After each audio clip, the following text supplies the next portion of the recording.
Bismillahirrahmanirrahim. Alhamdulillahi rabbil alamin. Wassalatu wassalamu ala sayyidina Muhammadin wa ala alihi wa sahbihi ajma'in, amma ba'du. Faqad qala al-imamul kabir wal 'arifus syahir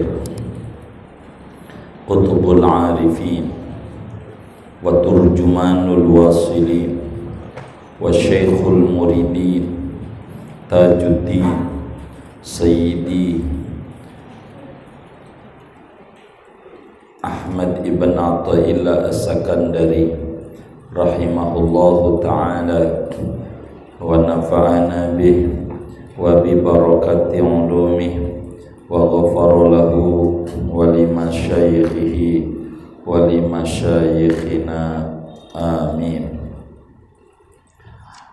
Ma kharrabal quluba illa qillatul khawf.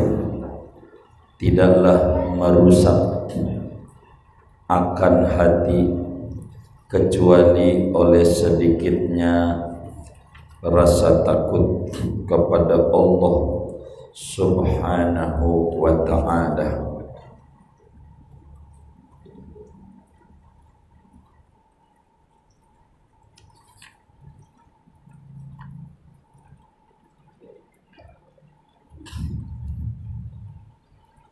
Al-qalbul hasanu huwa alladhi la yasghaluhu anillahi hasanun. In aradta shifa'a qalbika fakhruj ila sakhra'i taubati. Adapun qalbu yang baik adalah yaitu qalbu yang tidak menyibukkan akan qalbu dari Allah oleh sesuatu yang baik. In aradta shifa'a qalbika, jikalau menghendaki oleh kamu akan kesembuhan kalbumu, fakhruj ila sakhra'i taubati, maka keluarlah kamu kepada halaman taubat. Wa hawwil halaka minal ghaibati ilal hudur, dan robahlah olehmu akan keadaanmu daripada ghaib, tidak konsen hati, ilal huduri, kepada konsentrasi hati. Wal basyabadzillati wal maskanah, pakailah olehmu akan pakaian kerendahan dan kemiskinan. Fa innal qalba yushfa, maka sesungguhnya hati itu dapat disembuhkan. Walakinnaka tahsyu batnaka, akan tetapi kamu itu isi oleh kamu akan perutmu. Wa tatafakharu bisamani, dan kau berbangga-bangga dengan gemuk.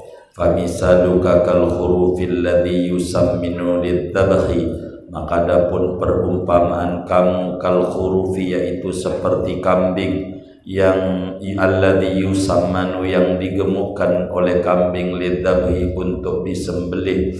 Ala faqad dabaghta nafsaka wa anta la tas'uru, ketahuilah olehmu maka sesungguhnya menyembelih oleh kamu akan dirimu, padahal adapun kamu yaitu tidak mengetahuinya.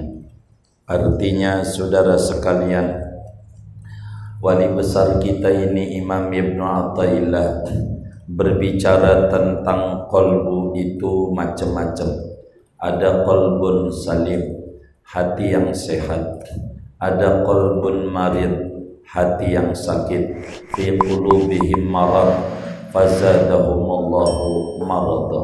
Ada qalbun qasi, hati yang keras, yang dinyatakan oleh Imam Ibnu Ruslan dalam Zubatnya, fa inna ab'ada qulubin nasi an rabbinar rahimi qalbun qasi, yang oleh Allah dalam Al-Quran dijelaskan summa qasat qulubuhum fahiya kal hijarati aw asyaddu qaswa. Hati ini bisa dibangun menjadi bagus dan bisa dihancurkan dan bisa diusangkan menjadi rusak dan tidak menarik.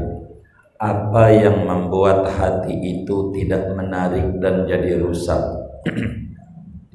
Dijawab oleh Imam Ibnu Athaillah, ma kharrabal quluba illa qillatul khauf. Tidaklah merusak akan kalbu kecuali oleh sedikitnya rasa takut.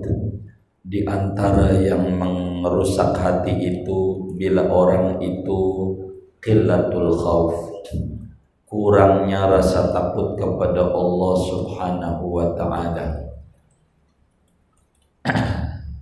Bila orang itu enggak ada khauf kepada Allah, maka hati itu menjadi rusak, menjadi kosong, menjadi kayak puing-puing bangunan kuno yang tidak punya nilai apa-apa. Maka agar supaya hati kita punya nilai besar, maka harus kasratul khauf, banyaknya rasa takut kepada Allah Subhanahu wa ta'ala. Maka takwa itu sendiri adalah al-khauf. Takwa itu artinya takut kepada Allah. Maka supaya hati itu makmur, bila Ibnu Athaillah menyatakan ma kharrabal quluba illatul khauf, berarti ma ammarul quluba illa kasratul khauf. Tidaklah memakmurkan akan hati melainkan caranya adalah memperbanyak kita rasa takut kepada Allah. Takut kepada Allah itu berbeda dengan takut kita ama macan.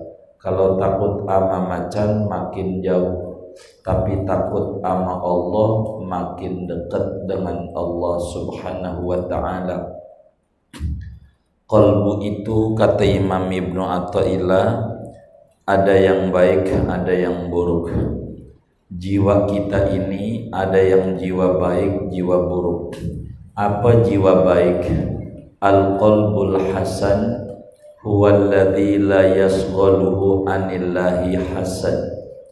Qalbu yang baik adalah qalbu yang tidak menyibukkan oleh sesuatu yang baik, meninggalkan Allah Subhanahu wa ta'ala. Qalbu yang baik, qalbu yang tidak terjebak oleh kebaikan-kebaikan Allah, tidak kemudian itu mengharapkan surganya, tidak karena surga dengan amalnya. Ibadah yang dia kerjakan tidak menjadi sebuah kebanggaan dia, tapi terus yang dia banggakan adalah Allah yang memberikan dia kebaikan-kebaikan. Di dalam hikamnya Imam Ibnu Athaillah ini menyatakan la tufrihu qata'a li'annaha barazat minka wafrah biha li'annaha barazat minallahi ilaik. Jangan sampai ketaatan kita membuat bangga kita, tapi banggalah kepada Allah yang mengeluarkan ketaatan melalui tangan kita. Bagaimana cara menyembuhkan hati yang tidak baik? Kata Imam Ibnu Athaillah, in aradta shifa'a qalbika fakhruj ila sahra'it taubah. Kalau kita pengen hati kita sembuh, kalau kita pengen hati kita sehat, maka kuncinya hati kita harus diajak hiburan ke ranah taubat. Maka taubat itu adalah kunci untuk mensehatkan qalbu. Taubat itu adalah pil yang bisa kalau diminum oleh kita, maka qalbu kita jadi sehat. Itu caranya dengan taubat. Maka disebut oleh Syekh Zainuddin Al-Malibari di dalam Hidayatul Adqiyahnya, fattaubu miftahun likulli ibadatin. Taubat itu adalah anak kunci bagi segala ibadah. Kenapa segala ibadah butuh taubat? Karena hati yang sakit sulit diajak ibadah kepada Allah Subhanahu wa ta'ala. Taubat, sesudah taubat enggak cukup dengan taubat saja, kudu dilapisi dua akhlak mulia biar hati itu sehat. Pertama, wahawil halaka minal ghaibati ilal khudur. Yang pertama, kita harus hijrahkan keadaan kita. yang tadinya lalai dari Allah menuju ingat, yang tadinya tidak konsen dalam ibadah menuju konsentrasi penuh dalam ibadah. Itu menyehatkan kolbu. Yang kedua, wal basyabadzillati wal maskana, harus ditaruh di dalam hati kita rasa hina di hadapan Allah, rasa rendah di hadapan Allah, faqir ilallah, ayyuhan nas antumul fuqara'u ilallah, wallahu wal ghaniyul hamid. Wahai manusia, hendaklah anda, antumul fuqara'u, anda itu orang yang sangat butuh kepada Allah subhanahu wa ta'ala. Bila kemudian kita sudah jalan-jalan ke daerah taubat, lalu kita rombak keadaan kita, sesudah kita rombak keadaan kita, lalu kita hiasi dengan akhlak mulia al-faqir ilallah, maka fa innal qalba yushfa, maka kolbu itu bakal jadi sehat, kolbu kita bakal jadi baik, kolbu kita bakal jadi bagus. Lalu apa yang membuat kolbu itu menjadi busuk, menjadi jelek? Penyebabnya walakinnaka takhshu batnaka, penyebabnya kita itu P3, pola pemikiran perut mulu yang dipikirin, makan mulu yang enak-enak, ngegemukin badan.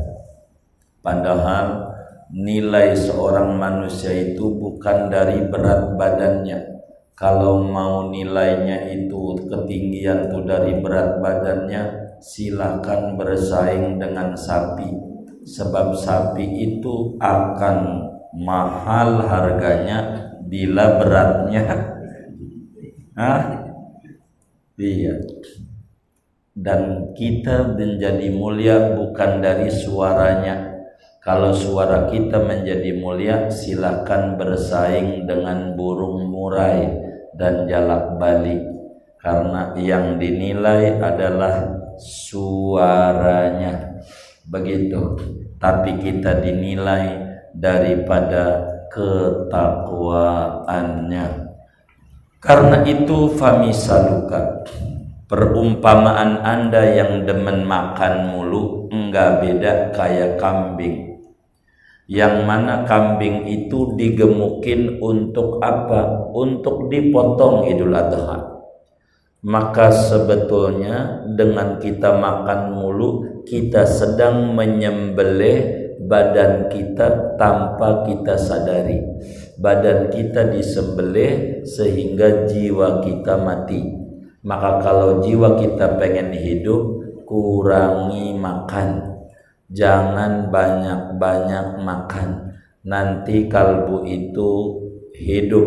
Sebab kuda yang bisa menjadi kuda balapan bukan kuda yang dikasih makan mulu oleh pemiliknya, tapi kuda yang disiksa dengan tidak makan. Puasa salah satu cara untuk kita mensehatkan kolbu kita. Sumu tasihu, anda puasa, anda bakal sehat jiwanya, bukan badannya doang, tapi jiwa akan jadi sehat dengan kita berpuasa. Berpuasa bukan tujuannya untuk supaya kita merasakan orang-orang yang lapar tidak makan. Kalau memang puasa tujuannya supaya kita ikut merasakan lapar orang yang tidak makan, maka orang miskin yang kelaparan tidak diwajibin puasa sebab dia mah sudah lapar. Begitu. Tapi puasa bukan itu sasarannya, untuk mensehatkan kolbu kita. Sebab badan yang dikasih makan mulu tidak bakalan kencang larinya menuju kepada Allah subhanahu wa ta'ala. Kemudian la yafutka majlisul hikmah walau kunta ala maksiyah, Jangan meluputkan akan kamu oleh majelis ilmu, sekalipun ada oleh kamu yaitu di atas kemaksiatan. Fataqulu, maka mengata oleh kamu, mal faidatu fi sima'il majlis, yaitu apa adapun gunanya mendengar pengajian di majelis. Wala aqdiru ala tarkil maksiyah, padahal tidak mampu oleh aku atas menjauhi kemaksiatan. Fatakulu ya, falatakul ya, di situnya ya, beda redaksi baik. La yafutka majlisul hikmah. Ini aja yang dibaca. La yafutka majlisul hikmah, jangan meluputkan akan kamu oleh majelis ilmu. Walau kunta ala maksiatin, sekalipun ada oleh kamu yaitu di atas kemaksiatan. Fala taqul, maka jangan berkata oleh kamu, mal faidatu fi sima'il majlis, yaitu apa adapun gunanya pada mendengar pengajian di majlis. Wala aqdiru ala tarkil maksiyah, dan tidak mampu oleh aku atas meninggalkan maksiat. Walau kunta kayyisan fatinan, lakanat huququllahi indaka akhdha min hududi nafsika. Andai adalah engkau itu cerdas, fatinan, cerdik, pandai, pinter, niscaya ada oleh hak-hak Allah di sisimu, akhdha, yaitu lebih penting, min hududi nafsika, daripada bagian-bagian nafsumu. Kata Imam Ibnu Athaillah Sakandari, kita orang jangan tinggalkan majelis hikmah. Kenapa tidak menyebut majelis ilmu? Sebab enggak semua ilmu berujung hikmah. Tapi kalau udah hikmah, pasti di dalamnya ada ilmu. Begitu, faman utiyal hikmata faqad utiya khairan katsira. Siapa yang diberikan hikmah, maka dia diberikan kebaikan yang banyak. Hikmah di atas ilmu. Ilmu belum tentu hikmah. Maka ud'u ila sabili rabbika bil hikmah, bukan sekedar bil ilmi doa, tapi dengan hikmah. Kenapa kita harus ngaji padahal kita masih doyan maksiat? Tetap kata Imam Ibnu Athaillah, meski kita doyan maksiat, jangan tinggalin majelis ilmu. Meski kita belum benar, jangan tinggalin majelis ilmu. Kenapa? Jangan sampai kita ada bisikan dalam nafsu kita, apa gunanya ngaji? Toh saya masih bengal juga, yang ngaji aja masih belum benar, pakai jilbabnya lagi ngaji doang, habis itu dilepas lagi. Buat apa ngaji? Masih mendingan gue. Ini jangan sampai ada pikiran begitu, kata Imam Ibnu Athaillah. Jangan. Kenapa? Bal ala rami, ya gitu ya. Ada. Baik, di kitab saya ini yang satunya nggak ada, tapi ini ada nih. Bal ala rami an yarmiya, bahkan hendaknya atas orang yang memanah, an yarmiya, oleh bahwa ia memanah saja. Fa illam ya'khudil yauma ya'khud ghadan, maka jikalau tidak menangkap oleh orang akan pada hari ini, maka mengambil oleh orang ghadan akan esok hari. Jadi kata Imam Ibnu Athaillah, jangan tinggalin majelis ilmu sekalipun kita masih berlumuran maksiat. Jangan terjebak dengan kita berkata, buat apa dengerin pengajian, toh saya belum bisa jauhin maksiat. Jangan. Sebab apa? Orang yang memanah itu kalau berhenti memanah, tambah kagak bisa berhasil memanah. Orang yang belajar sepeda itu jangan berhenti belajar sepeda, terus aja. Kalau sekarang ini memanah belum tepat sasaran, moga esok tepat sasaran. kalau sekarang dengan ngaji ini belum dapat kesadaran dari Allah, wahbah ilahiyah yang dicurahkan dalam qalbu, moga esok Allah kasih wahbah ilahiyah dalam hati. Besok enggak, moga besoknya. Jangan tinggalin ngaji meski kita masih berlumuran maksiat, sebab Allah itu kuasa. Bisa saja yang tadinya kita ngaji sambil maksiat berubah menjadi ngaji berhenti maksiat. Sebab apa? Sebab wa madzalika 'alallahi bi'aziz. Semua itu tidak akan sulit di mata Allah Subhanahu wa ta'ala. Ngaji saja. Jangan sekali-kali kita meninggalkan majelis ilmu. Rugi kita nggak ngaji. Walaupun dengan ngaji masih nggak dapat, paling tidak menggugurkan kewajiban. Nomor 2, paling nggak dengan ngaji kita duduk di tempat kebaikan yang penuh rahmat. Paling nggak di tempat ngaji walaupun masih busuk, itu borongan. Humul qaumu la yasqa bihim jalisuhum, itu perkumpulan tidak bakal bernasib sial orang yang duduk di situ. Rambutan busuk kalau kumpulnya dipeti dengan rambutan bagus akan ketimbang, akan punya nilai sama dengan rambutan-rambutan yang bagus harganya. Ini pentingnya duduk kita di majelis ilmu. Jangan tinggal ngaji. Lau kunta kayyisan fatinan, anda walau kunta kayyisan fatinan, andai adalah kamu itu orang yang cerdik, cerdas, kayis, fatinan, cerdik, pandai, lakanat huququllah indaka akhdha min hududi nafsika, niscaya hak Allah di sisimu akhdha, yaitu lebih dipentingkan ketimbang dari bagian-bagian nafsumu. Jadi orang itu, kata Imam Ibnu Athaillah, ada dua. Ada orang bodoh, ada orang cerdik pandai. Siapa yang disebut orang yang cerdik pandai?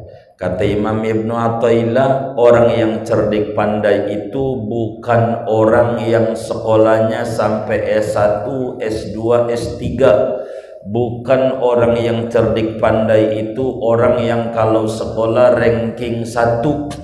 Orang yang cerdik pandai itu bukan orang yang pinter dalam pelajarannya saja, tapi yang disebut orang cerdik pandai adalah orang yang mendahulukan kepentingan Tuhan dibanding kepentingan dirinya.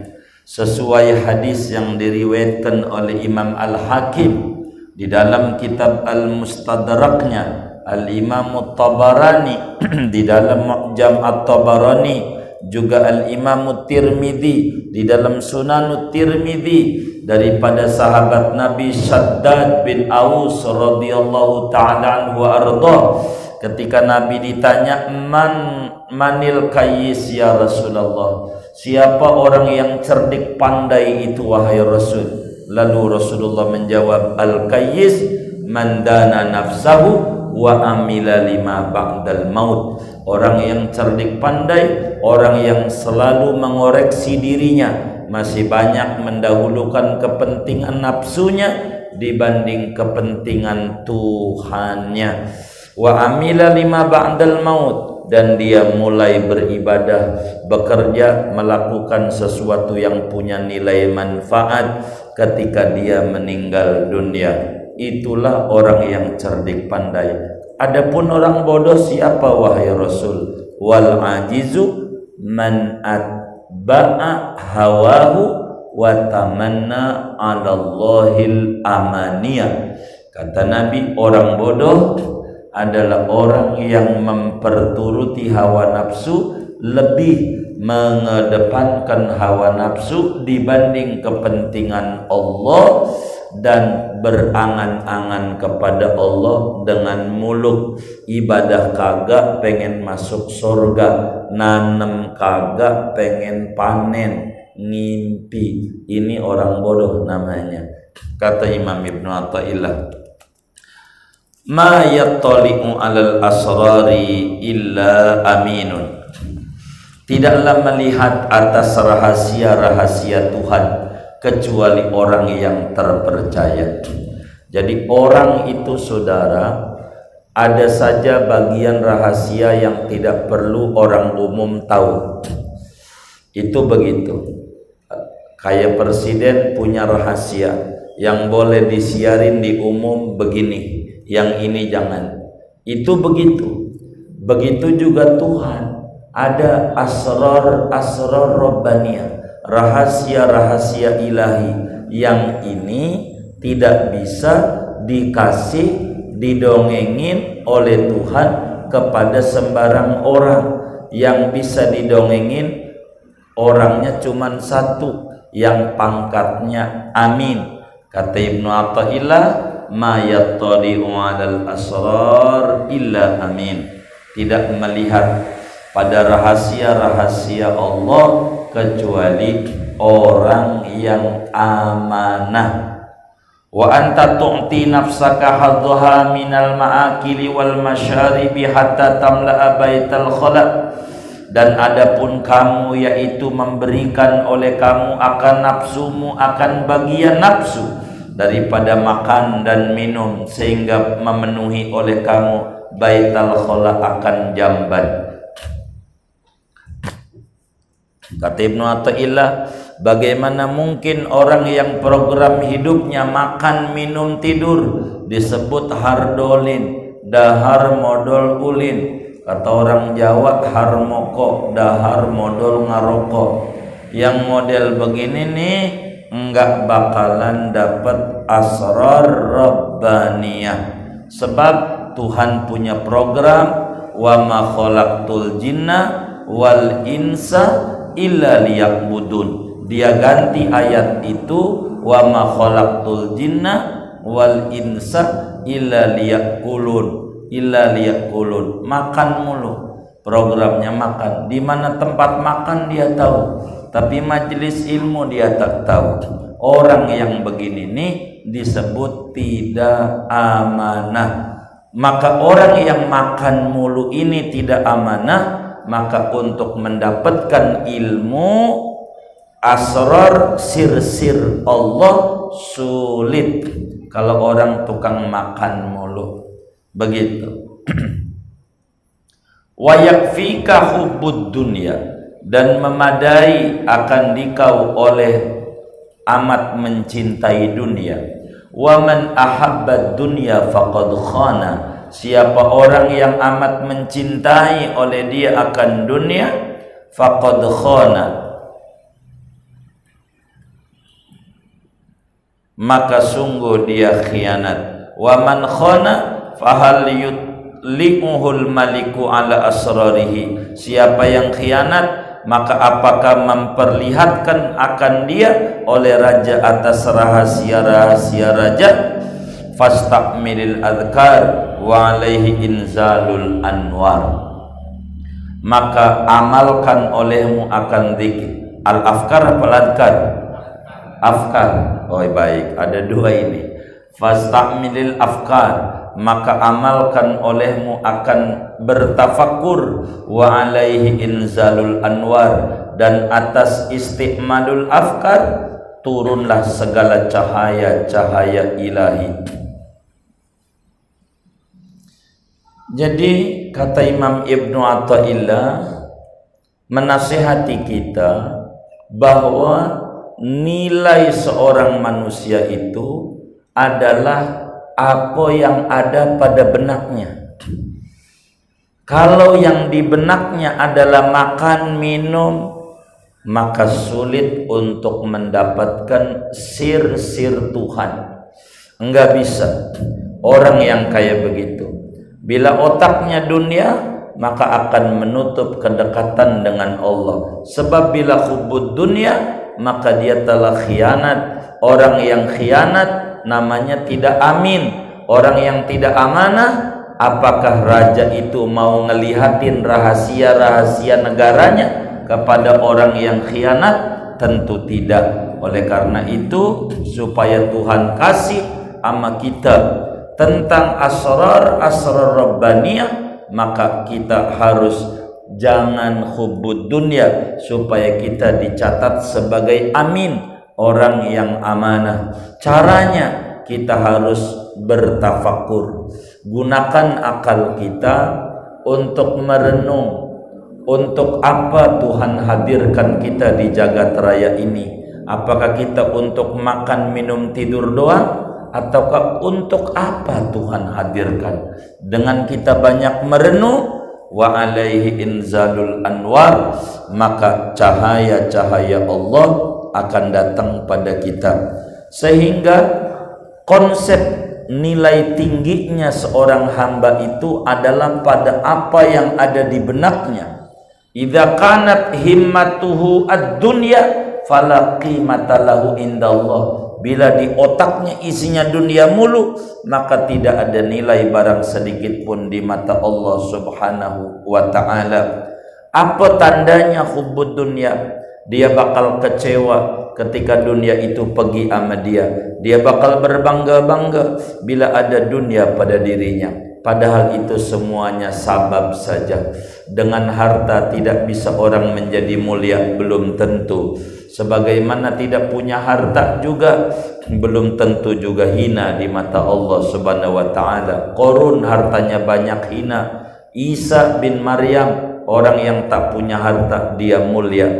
Maka apa yang ada di dalam dirinya itu adalah bakal menjadi tinggi nilainya di mata Allah. Konsen kita harus sama Allah Subhanahu wa ta'ala.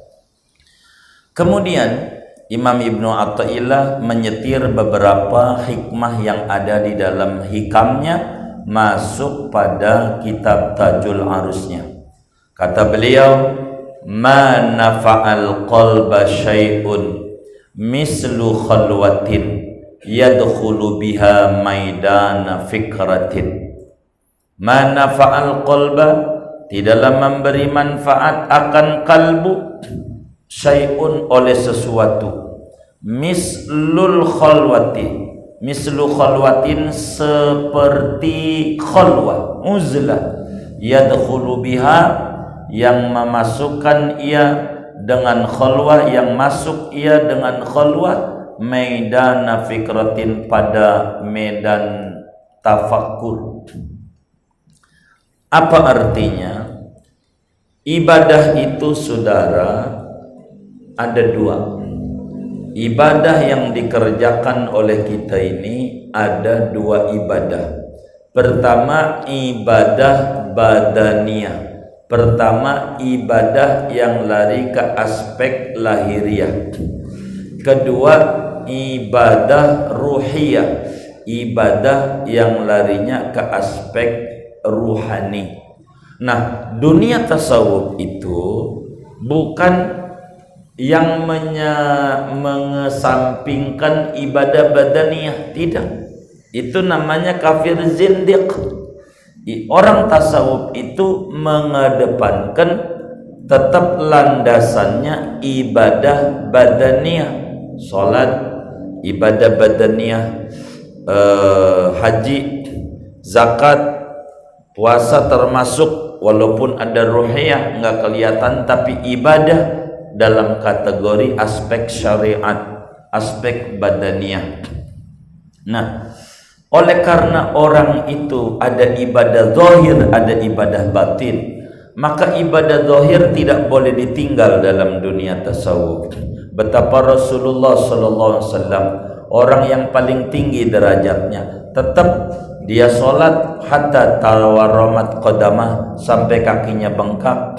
Para sahabat juga ibadah semuanya, tapi mereka itu yang menjadi tinggi bukan pada aspek badaniyah saja, ada yang jauh lebih penting, yaitu aspek batiniyah. Kata Imam Ibnu Athaillah, ma nafa'al qalba syai'un mislu khalwah.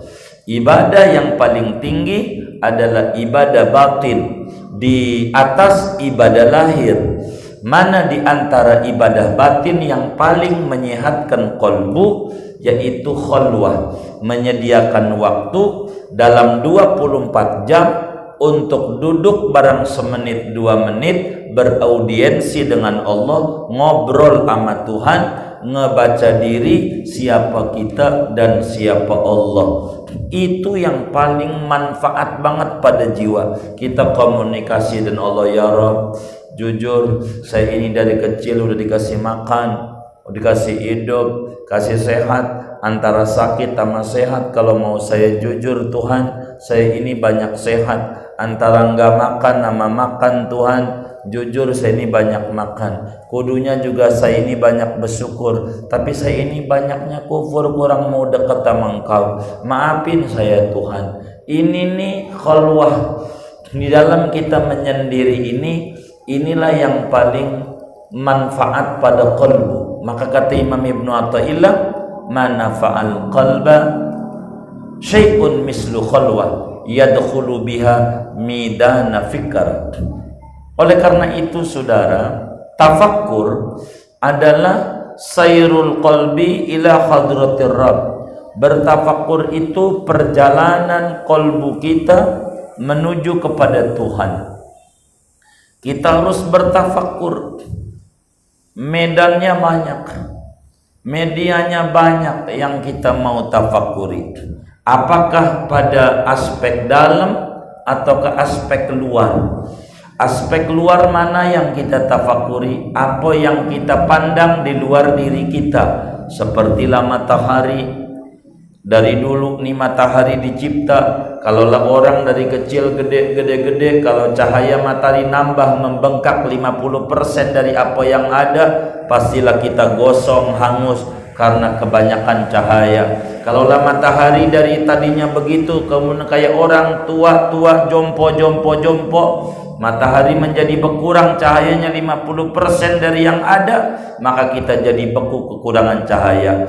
Siapa yang megangin matahari dari dulu sampai ini detik ini, cahayanya segitu-gitu saja. Terusin itu tafakkur pada apa yang ada di luar kita ini, badan. Sampailah kita tafakuri badan kita semuanya, termasuk alis, termasuk mata, semuanya ini harus ditafakuri oleh kita. Kenapa rambut alis ini dari dulu panjangnya segini-gini aja, enggak pernah panjang sepanjang rambut kepala? Bagaimana kalau dikasih panjang 20 cm aja rambut? Bagaimana kalau punya Alphard? Nabrak juga kali. Ama Solin masih gantengan Solin. Ini siapa yang megangin? Ini pikirin, ya Rob, ini juga nikmat dari Allah yang belum kita syukuri. Terus aja diri kita tafakuri diri kita. Ini hebat, ini Tuhan punya memprogram diri. Badan kita isinya darah, hati itu darah, hati itu dari darah, kolbu itu dari darah. Tapi bila terluka keluar pada matanya air, padahal darah. Badan kita banyaknya air, tapi kalau tergores badan kita keluarnya darah. Hati yang darah keluarnya air mata. Tapi kalau badan kita yang air, kalau tergores keluarnya darah. Ini siapa yang memprotek kayak begini nih? Enggak kemudian dari hati yang darah, waktu terluka hati keluarnya darah, tapi keluarnya air. Ini bagaimana ini? Kita renungin terus di dalam perjalanan hidup kita.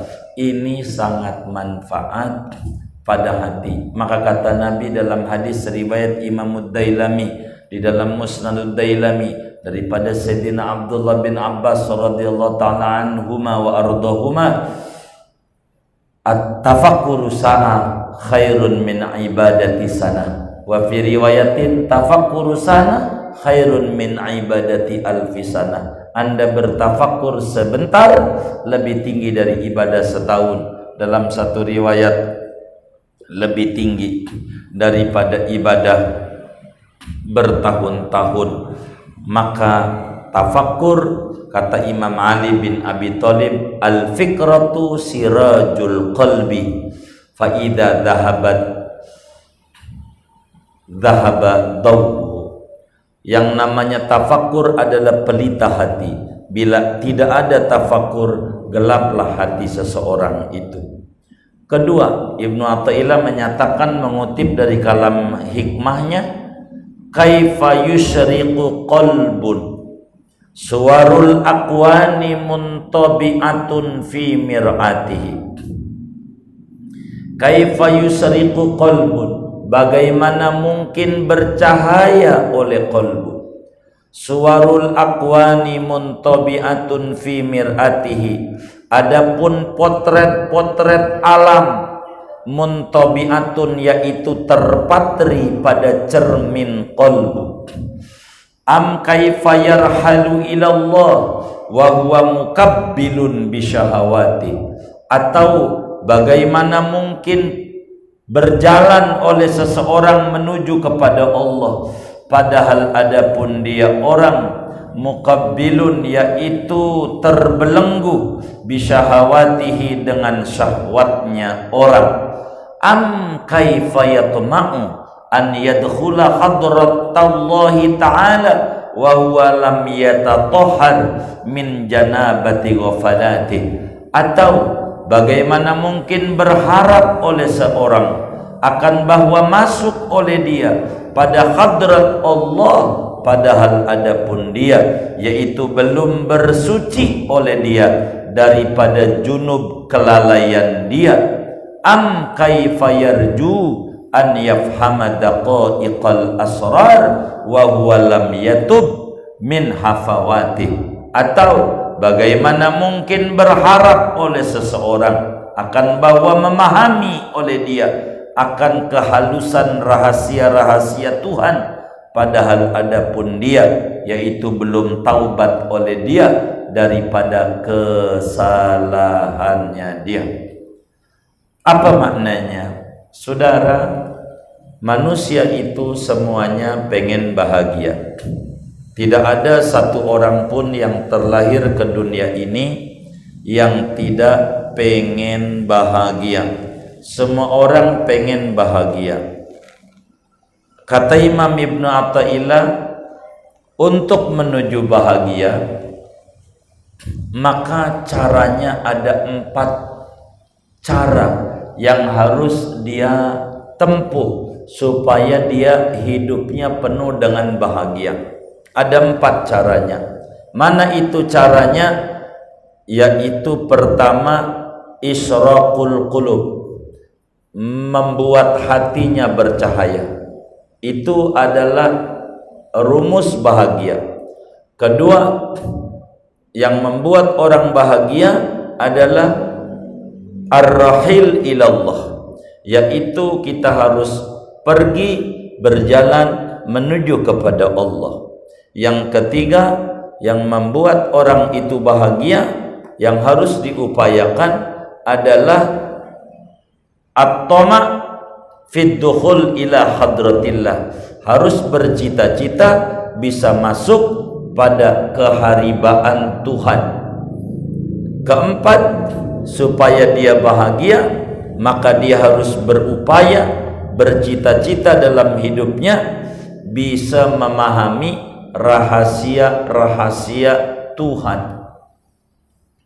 Maka kebahagiaan itu 4 tahapannya. Jadi yang tertingginya yang harus diupayakan oleh seorang hamba adalah bagaimana bisa memahami rahasia-rahasia Allah. Itu yang paling tinggi yang harus diupayakan oleh dia. Tapi untuk mencapai yang tinggi ini, memahami rahasia Allah ini enggak bisa kecuali kudu melalui tahap sebelumnya, yaitu masuk dulu pada bisata hadratihi ta'ala, harus masuk pada hadrat Allah. Untuk bisa masuk kepada hadrat Allah enggak bisa kecuali kudu at-tirhal ilallah, kecuali kita kudu menuju kepada Allah. Untuk menuju kepada Allah tidak bisa kecuali kudu isyraqul qalbi, membuat hati kita bercahaya, membuat hati kita sehat. Namun di dalam mencapai kebahagiaan yang dia impikan itu ada penghalangnya. Yang menghalangi orang menuju bahagia ada 4 juga. Sebagaimana matalibul abdi fi sayrihi ila Allah ta'ala arba', begitu juga mawani'ul abdi fi sayrihi ila Allah ta'ala arba'.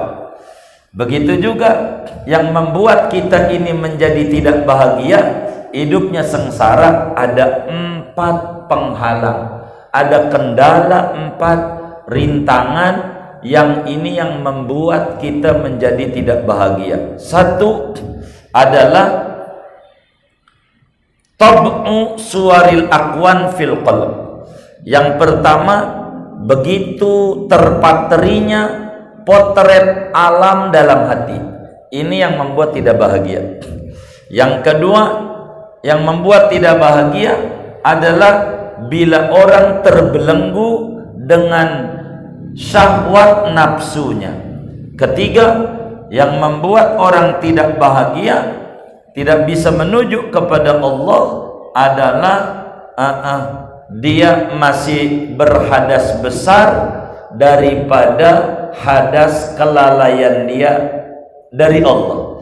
Keempat, yang membuat kendala dia dekat dengan Allah, bahagia, yaitu adalah belum bertaubat dari kesalahannya. 4 tahapan ini yang membuat kita tidak bahagia. Yang paling parah dari 4 adalah bila kita tidak taubat daripada kelalaian kita. Kalau kita enggak taubat, ini bagaimana caranya supaya kita ini nih ada penyakit sebelum ini, karena ini penyakit kronis, yaitu kita kudu mandi dulu daripada junub kelalaian. Di bawah ini kita kudu harus pandai mengelola nafsu. Dari ini kita harus membuang potret alam dari hati. Itu Imam Ibnu Athaillah. Jadi yang pertama kata Ibnu Athaillah, kaifa, kata beliau, kaifa yusyriqu qalbun suwarul akwani muntabi'atun fi mir'ati. Bagaimana orang bisa kalbunya sehat, kalbunya bercahaya, kalbunya bening, kalbunya kategori qalbun salim, yang disebut yauma la yanfa'u malun wala banun illa man atallah biqalbin salim. Bagaimana supaya kalbu itu harus sehat? Maka obatnya daripada ini, caranya harus membuang potret alam dari cermin hati. Begini. Cermin itu kalau bersih, orang ganteng akan kelihatan ganteng, orang putih akan kelihatan putih, orang hitam akan kelihatan hitam, karena cerminnya bersih. Tapi bila cermin itu banyak bintik-bintik hitam, maka biar kata kita ganteng, muka kita bopeng, muka kita banyak bintik-bintik hitam. Kok muka saya banyak bintik hitam ya? Padahal tidak ada yang membuat cerminnya kotor, banyak nodanya, sehingga orang ganteng juga jadi jelek. Kolbu, bila kemudian itu terpatri dalam kolbunya gambaran alam, kita ibadah pengen dipuji orang, kita ibadah ada ujub, kita hidup ada dengki, kita hidup ada gibah, kita hidup ada namimah. Ini namanya suwarul akwan, potret-potret yang kita temui. Betapa kita hadir di majelis ilmu, ada mubalik 2, yang satu naik kurus, langsung kita komentari, pasti diomelin bininya mulu, tandanya dia kurus. Udah naik lagi yang satunya gemuk, pasti jarang puasa. Salah mulu orang nama kita, nggak ada benernya. Ini namanya suwarul akwan muntabi'atun fi mir'ati. Maka apa yang ada di alam ini jangan dijadikan tujuan. Yang dijadikan tujuan adalah Allah. Hatta surga jangan jadi tujuan Allah aja. Kalau Allah redho mau ditaruh di neraka juga kayak malaikat Malik, ada di neraka dari dulu sampai detik ini, maknyus, bisa tidur tuh di neraka karena di sana dapat ridho Allah. Kalau dapat ridho Allah mah enak, begitu enak. Kalau diridhoin mau ditaruh di penjara tuh Cipinang, bisa ngorok-ngorok karena diridhoi oleh pemerintah, digaji, dipindahin aja nggak mau, sebab belum dari yang besuk lumayan juga itu begitu. Kenapa ada ridho? Tapi yang di dalam penjara tuh itu dia pegel karena di sana ada ada murka dia. Begitu. Maka supaya kalbu kita bercahaya, jangan sampai apa saja yang di luar dimasukin di hati, jangan. Sebab hati ini merespon yang di luar, lalu kita respon, kita pikirin, itu bakal menggelapkan hati. Begitu. Dagang kita rugi, kita langsung simpulin ketika ngitung duit sore, ya inilah kemampuan saya sebagai hamba, hanya ikhtiar Allah lah yang menentukan. Mungkin hari ini saya rugi, besok untung, tenang. Tapi kalau dipikirin, waduh rugi, gimana ini ya, payah banget, mulai itu segala macam masuk. Padahal gua udah baca ratib, udah baca sholawat sallallahu alaihi Muhammad 100, saya udah baca dalail. Jadi ibadah dia digugat sama Allah, ibadah dia. Jadi akhirnya bukan Tuhannya yang muncul, tapi adalah ciptaannya, dan itu merusak. Allah cemburu, dan ini membuat hati jadi gelap. Jadi agar supaya hati bercahaya, jangan sampai hati dikotori oleh riya, oleh ujub, oleh akwan, apa yang ada di jagat raya ini. 1, 2, bagaimana supaya kita bisa berjalan menuju kepada Allah? Hebat Al-Quran bilang fafirru ilallah, jalanlah kamu menuju kepada Allah. Pertanyaannya, ini ayat ada yang dibuat dari mana? Kok tahu-tahu ujuk-ujuk lari menuju Allah? Dari mana? Dari mana saja, apanya saja harus kita menuju lari kepada Allah Subhanahu wa ta'ala. Yang membuat orang tidak kuat lari menuju kepada Allah adalah 1, mukabbilun bisyahawatihi, dia terbelenggu dengan nafsu syahwatnya. Ketika orang terbelenggu dengan nafsu syahwatnya, sulit untuk fafirru ilallah. Redaksi Al-Quran berbicara jalan banyak. Ada al-masyu, ada as-sa'yu, ada al-firar. Berbicara rezeki, famshu fi manakibiha wa kulu min rizqi. Nyari duit nyantai, masyu tuh jalan nyantai, nggak usah buru-buru. Berbicara ibadah, as-sa'yu tuh jalan cepet, maraton, jalan tapi cepet, bukan lari.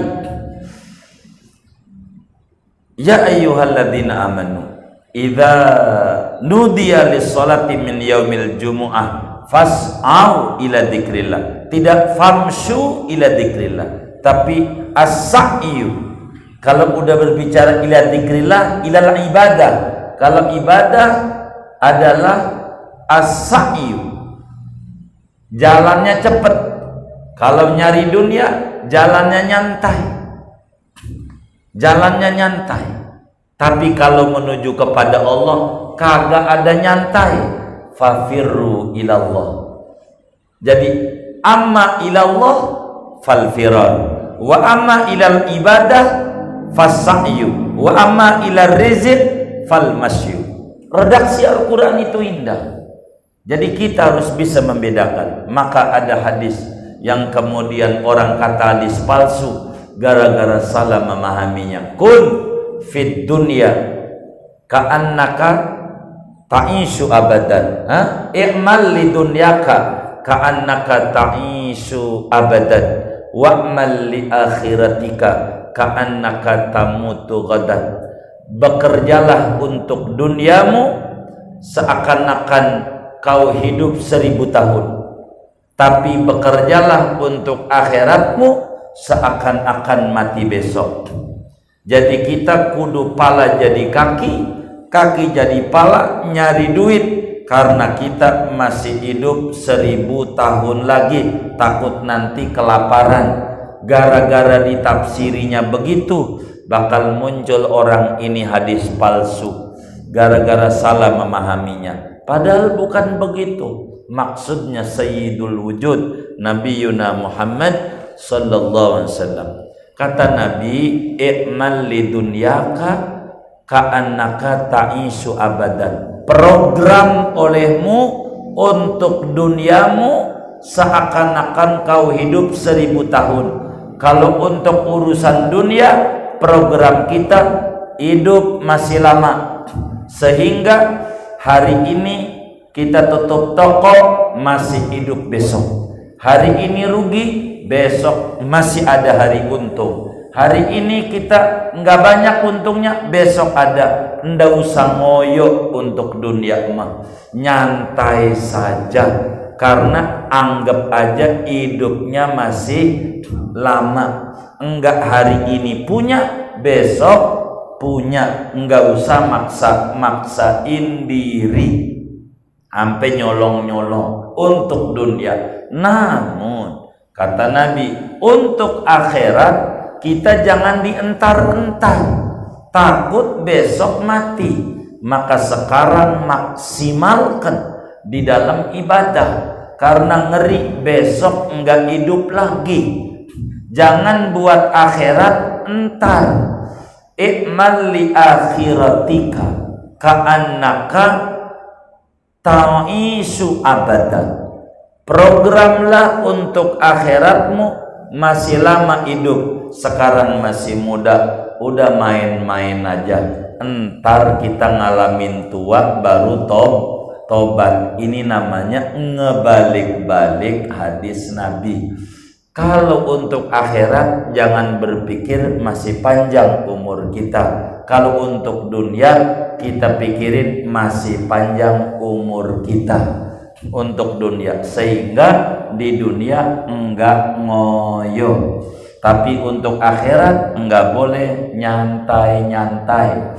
Itulah makna famshu fi manakibiha wa kulu mir rizqi i'mal lidunyaka ka'annaka ta'isu abadan. Tapi kalau untuk akhirat fas'au ila dzikrillah, sebab ngeri takut kita enggak hidup lagi, terlalu sedikit bekal kita di akhirat. Tapi kalau untuk Allah, am kaifa yarhalu ilallah wa huwa mukabbilun bisyahawati. Untuk Allah kudu fafirru ilallah, kudu lari sekencang-kencangnya. Siapapun dia, maukah kita ini orang biasa atau orang yang sudah usul kepada Allah, maka Nabi walaupun udah tinggi derajatnya di mata Allah dan tertingginya derajat yang didapat, istighfarnya 100 kali. Kenapa? Firru ilallah. Ada khawatir belum firar sama Allah, masih sa'yu, apalagi masih masyu, maka istighfar takut ada sedetik lupa dengan Allah. Itu kelas-kelas wasilin, orang-orang yang sudah usul kepada Allah subhanahu wa ta'ala. Maka yang menyebabkan kita nggak bisa lari menuju Allah, beban kita berat. Mobil saudara, mobil kontainer, tronton. Kalau di jalan tol tuh jalannya di paling kanan atau di pinggir? Di pinggir. Kenapa ada tulisan tuh di tol tuh? Truk dan bus jalur kiri, lajur kiri. Karena bebannya berat. Yang bebannya berat mainnya di pinggir. Yang bebannya ringan mainnya di tengah. Kenapa kita nggak kuat tahajud di tengah? Kita kuatnya di maghrib doang, rame kalau maghrib mau sholat berjamaah juga di masjid tuh. Kenapa? Karena memang beban kita berat. Yang bebannya berat udah mainnya pinggir, maghrib aja maghrib. Adapun jam 3 malam di tengah, ini mau yang bebannya ringan. Maka kenapa kita malam gak kuat melek? Karena bebannya berat. Beban apa? Iya, dosa dah. Beban apa lagi kita? Beban dosa kita berat, maka kita enggak kuat untuk malam melek. Enggak kuat. Terlalu banyak beban. Ketiga, mengapa kita kagak bisa masuk ke dalam rumah Allah? Kita nggak bisa masuk ke hadrat Allah. Kenapa ini?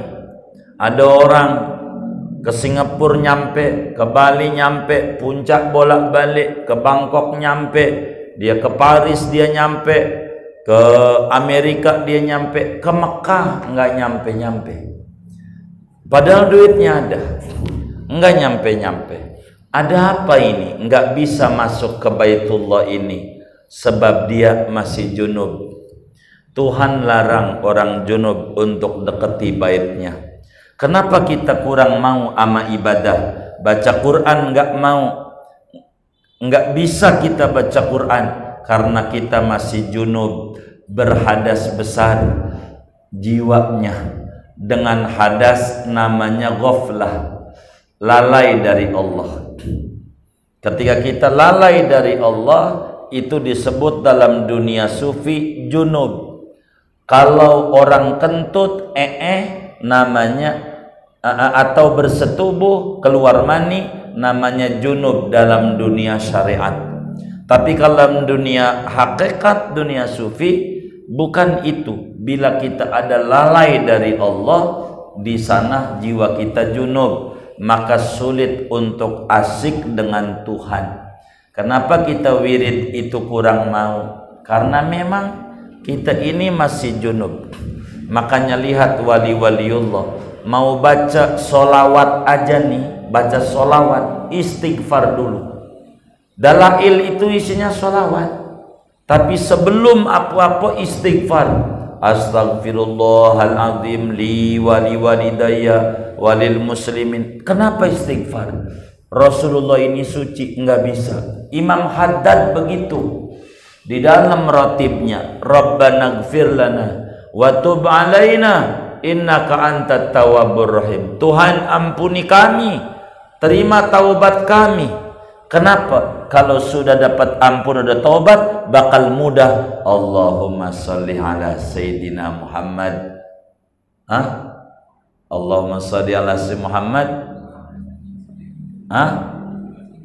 Apa terus ratib itu? Wa ala alihi. Masa wala ala Sayyidina Muhammad enggaklah di ratib.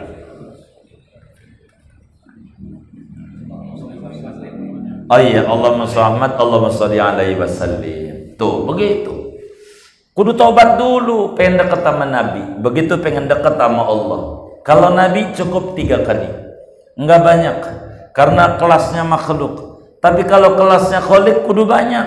Istighfar 8. Astagfirullah Rabbal Baraya, astagfirullah minal khotoya 4 kali, 8 baru bisa kita la ilaha illallah. Sebab untuk masuk kepada Allah tidak bisa kalau tidak tobat. Sebagaimana untuk masuk kepada Rasulullah tidak bisa kita kalau tidak tobat daripada kelalaian kita. Maka Imam Haddad itu didik ke Nabi aja kudu tobat. Nggak bisa baca sholawat itu, nggak bisa walaupun ringan. Kalau nggak tobat nggak bisa, kudu bersih dulu. Mau Nabi bilang al-bakhil kullul bakhil, nggak dengar juga, jiwanya nggak dengar, tahu nggak dengar. Kenapa? Belum taubat. Maka istighfar itu bakal mendekatkan kita dengan Rasulullah. Istighfar itu bakal mendekatkan kita dengan Allah. Maka di Dalailul Khairat, kenapa ada istighfar dulu? Mau baca sholat emang habis nyolong? Bukan. Ini manusia suci, kudu mandi dulu. Nggak bisa masuknya, gitu. Nggak bisa. Ini suci. Kalau kita pengen memahami rahasia-rahasia Allah, caranya kita kudu taubat dari kesalahan kita, dosa. Jadi dosa di bawah dosa ghaflah. Hafwah, ghaflah. Ghaflah itu bukan dosa. Tapi kalau hafwah, dosa. Kita kudu taubat dari dosa. Begitu, dosa. Baik itu dosa kecil, dosa besar, dosa terang-terangan, dosa sembunyi-sembunyi. Baru pelan-pelan kita bakal dikasih faham tentang asrar rabbaniyah. Kenapa kita nggak mengerti rahasia ini, rahasia itu, rahasia ini, rahasia itu? Sulit karena memang kita masih banyak salahnya sama Allah. Maka matalibul abdi fis sayri ilallah arba'atun, 4, yaitu isyraqul qalb, ar-rahil ilallah, ad-dukhul fi khadrati, dan al-fahmu ala daqaiqil asran. Dan pencegah untuk dapat ini 4 juga, yaitu bila suwarul akwan muntabi'atun fi mir'ati, bila mukabbilun bisyahawati, bila lam yatatahhar min janabati ghafalati, dan bila lam yatub min hafawati.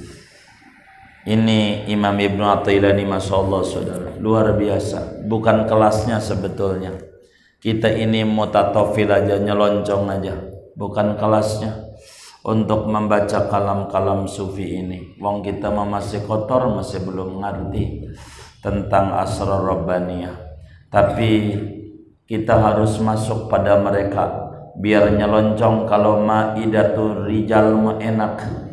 Kalau pada lembaran-lembaran kaum sufi itu biar kata kita nyelonjong bagus. Walaupun bukan kelasnya kita membedah kalam-kalam beliau. Nggak bisa. Sebablah orang-orang suci kalamnya terlalu tinggi untuk kemudian kita urai dengan uraian kita yang sangat bodoh ini, saudara. Kemudian aslu kulli maksiatin wa ghaflatin wa syahwatin ar-ridha anin nafsi, wa aslu kulli ta'atin wa yaqdhatin wa ifatin adamur ridha anha. Aslu kulli maksiatin, adapun pangkal segala dosa, wa ghaflatin dan kelalaian, wa syahwatin dan syahwat, ar-ridha yaitu senang, memuaskan, anin nafsi daripada nafsu, wa aslu kulli ta'atin, adapun pangkal segala ketaatan, wa yaqadhatin dan kesadaran, wa ifatin dan terpelihara agama, adamur ridha anha yaitu ketiadaan senang daripada nafsu. Apa maknanya, saudara? Jadi hidup kita ini harus mengikuti rel-rel agama itu hidup. Tidak boleh, sebab yang namanya muslim artinya pasrah. Muslim itu pasrah. Maka di dalam bab fikih ada kitabul itiq, ada namanya abd, budak. Budak itu enggak ada harganya, tergantung tuannya. Dia kudu bekerja tapi enggak dapat gaji dari pekerjaannya. Gajinya buat tuan. Itulah budak. Kalau kita ngaku budak Allah, kita kudu bekerja dan enggak mengharap gaji. Gajinya mau gimana gaji, wong diri kita aja punya dia. Maka enggak ada kita ngarepin pahala, wong ibadah kita aja dari Allah. Gimana kita mau ngambil yang sesuatu dari Allah bukan dari diri kita? Penghalang ketaatan adalah maksiat. Nah, untuk supaya orang itu bisa menjauhi maksiat, bagaimana caranya? Maka dia harus melawan hawa nafsu. Hawa nafsu. Kalau diperturuti hawa nafsu, namanya ridho anin nafsi. Siapa orang memperturuti hawa nafsu, maka orang itu pasti bakal terjebak daripada maksiat. Itu kelasnya daripada yang paling dasar. Kalau orang yang rada tinggian, kelasnya namanya ainul yakin, itu kudu taubat dari ghaflah. Kalau kelasnya yang hakul yakin, dari syahwah, itu ada 3 kesalahan itu, tergantung dari makom kita di mata Allah. Maka pangkal segala kemaksiatan itu memuaskan hawa nafsu, memperturuti hawa nafsu. Ini pasti orang bakal terjebak pada dosa, terjebak pada kelalaian, terjebak pada nafsu syahwat angkara murka. Sebab kalau kemudian kita ridho kepada nafsu, maka akibatnya kita akan memuji-muji diri. Waduh, hebat kita. Kita hebat, kita ini enggak sholat aja gue, ini dagang untung, ini macam-macam. Begitu. Ini gara-gara ridho ani nafsi, sehingga dia mau terjebak pada maksiat, terjebak pada ghaflat, terjebak pada sawah. Tapi kalau orang pengen taat betul sama Allah, kuncinya satu, adamur ridho anha. Kata Imam Busiri dalam burdahnya, teman akrabnya Ibnu Athaillah ini, wa khalifin nafsa wasyaitana wa'sihima wa inhuma mahadakan nusha lam tahimi fattahimi. Anda harus lawan nafsu. Jangan ridho sama nafsu, jangan senang. Kalau senang sama nafsu, kita durhaka, cuek aja. Kita enggak ibadah, cuek aja. Sholat aja jadi pakai baju kaos oblong, tapi kalau kondangan malu banget. Kayak Tuhan sama pengantin, tinggian pengantin di mata kita. Itu begitu, saudara. Kenapa? Karena kita ridho ani nafsi. Kudunya kita ada ridho ama nafsu itu. Qad aflaha man zakkaha wa qad khaba man dassaha. Qad aflaha man tazakka wa dzakara asma rabbih fasalla. Tazkiyatun nafs itu perlu dengan cara ada ridho. Jangan percaya sama dorongan jiwa yang bakal menyebabkan kita jauh dari Allah, sebab itu bakal terjebak pada maksiat. Orang kalau kejebur ama maksiat karena nuruti nafsu, umur masih panjang ini, gampang. Yang penting kita udah hadir maulid juga udah surga. Surga hadir maulid surga. Lah Nabi sampai sholat. Padahal kita belum tentu juga niatnya lurus. Tandanya nggak kebagian kebuli, marah-marah. Ini panitia nggak hormat sama tamu Rasulullah. Saya kan tamunya Rasulullah. Masa saya nggak dibagi kebuli? Ini payah ini panitia. Begitu. Katanya mengharap syafaat. Tapi begitu. Ada nggak yang kayak begitu? Nggak ada. Alhamdulillah. Itu begitu saudara. Udah segini aja udah. Aduh panjangnya. Wallah.